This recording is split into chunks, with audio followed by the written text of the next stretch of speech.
unsportsmanlike. Graz, 2 seconds before you came on, CC said to you, how about the Packers? What's up with them? Mm-hmm. And your response was what? Right now, they're the 1 seed in the NFC. If the playoffs started today, they would have a bye. They are. So we should all have such problems as the Packers have. I gotta tell you, that actually really hit me yesterday. It did, like a ton of bricks. Because all we have talked about was around the Green Bay Packers, and this is Rodgers week for them. Oh, by the way, Rodgers against the Packers, Sunday Night Football. All we have talked about is, like, what's wrong with Smalls' squad? Did Smalls jinx them? We walk out of that stadium on Thursday Night Football against the Commanders, and we're all sitting there and say, all right, well, 17-0. Can they go 18-0? Is that possible? Like, that's how good we thought they were, and everything has seemed less than since then. Yet they're the 1 seed and would have a bye. Rex Ryan, ESPN NFL analyst, was on Get Up weekdays 8 a.m. Eastern with Greeny and had this to say about Smalls' quarterback. Jordan Love, man, I got no love for Jordan Love, and you know I've never have. And why? Yes, he's got unbelievable ability, and we'll see some amazing plays from him. But at the end of the day, do I trust Jordan Love? No, I don't, because I think he's going to take, and he doesn't do it. Statistically, he says, oh, no, he doesn't turn the ball over. Oh, yes, he does. The biggest moments, he'll turn it over. Smalls, your quarterback. Floor is yours. Okay, to Rex's point, Jordan Love against the Cleveland Browns and that very upsetting loss after our wonderful trip to Lambeau for Thursday Night Football when we thought this team was so dominant. They followed that up by losing to the Cleveland Browns, which you are scratching your head. He had a consequential turnover in that game that definitely contributed to the loss. But this season, where else is that turnover that we're looking for? Where else is that thing that we're pointing to that says Jordan Love is not trustworthy? He has 2 interceptions on the season. Wasn't Jordan Love part of a game-winning drive versus the Cardinals? Mm-hmm. I just don't know where Rex is coming from when he says he doesn't trust Jordan Love if you're specifically looking at this season. Now, I know at times in the past he's been careless with the football. You want him to mitigate those mistakes.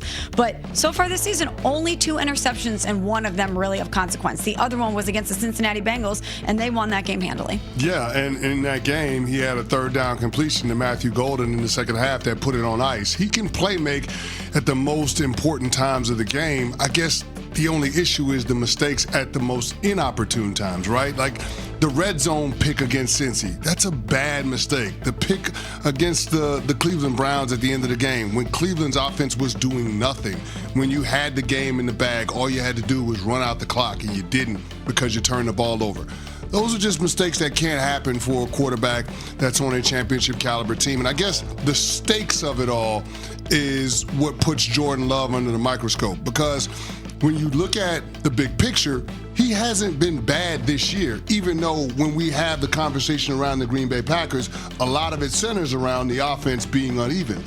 Jordan Love has been solid. Now, if this is the floor, the Green Bay Packers are going to have a really good chance at representing the NFC in the Super Bowl. I still don't think we've had peak Jordan Love this year.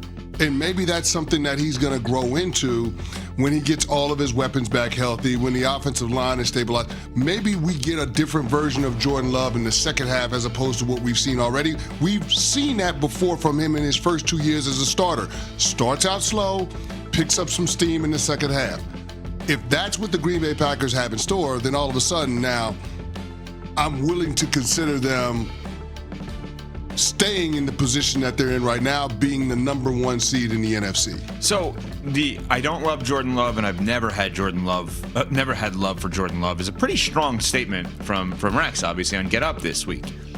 And I understand to some extent where he's coming from, but let me see if I can reposition this to make our expectations more in line with what he is, and then see how we feel about this.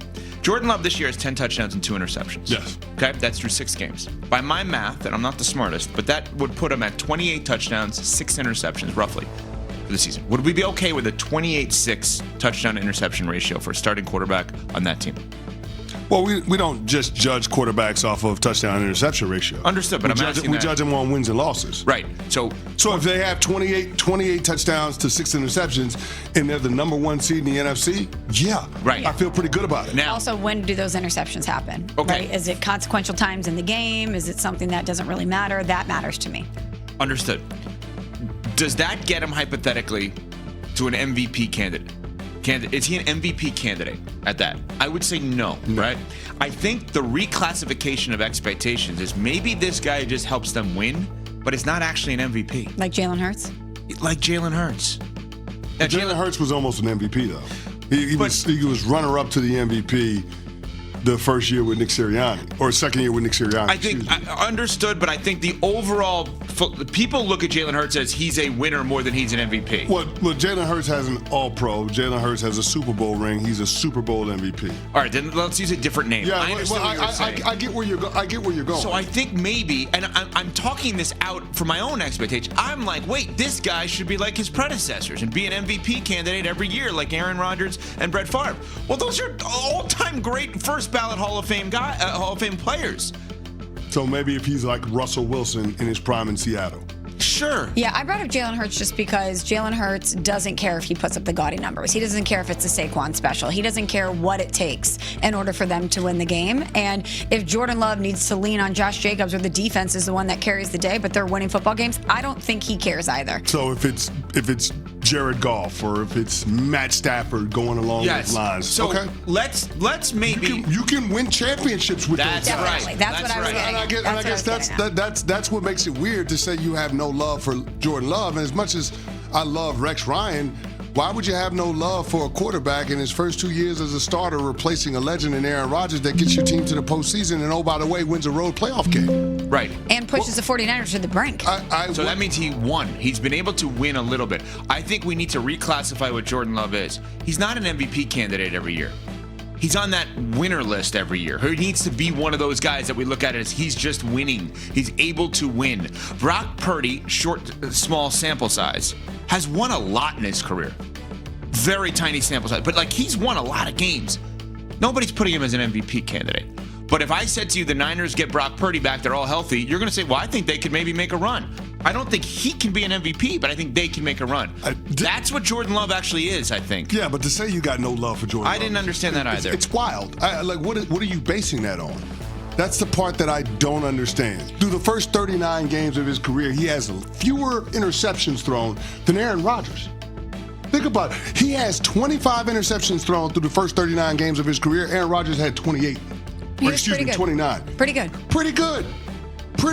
4 MVPs in a Super Bowl championship. Yeah, around the same amount of total touchdowns. So I don't get why you say you have no love for Jordan Love. If you're frustrated that the immense talent hasn't translated into more high-end production, I can understand that. But then just say that. Don't frame it as if Jordan Love has been some massive disappointment for the Green Bay Packers, because that's factually not true. But I think that's what it is. I think based on what we saw from him in that first season, when he is unbelievable in the back half, those final 8 games, he was incredible. He goes into Dallas, they won in dominant fashion, and then the way he played versus San Francisco, you expected him to be putting up video game numbers. Yeah. You expected Jordan Love to be in the MVP conversation, leading the charge for the past 2 seasons, and he hasn't done that. Yes, they went back to the playoffs last year, even though he was dealing with injuries. And this year, even though they're sitting there atop the division at 4-1-1, it still hasn't looked like we expected to. And that's where I think the problem is. It's like when you're watching a TV show and you're watching 2 people who are like in a couple and they can't figure it out and you're screaming at the TV like, I know you can get there. That's what it's like when I watch Jordan Love. It's good, but I'm frustrated because I know that there's another level that he can reach consistently. But if the level he's reaching is more winning than MVP,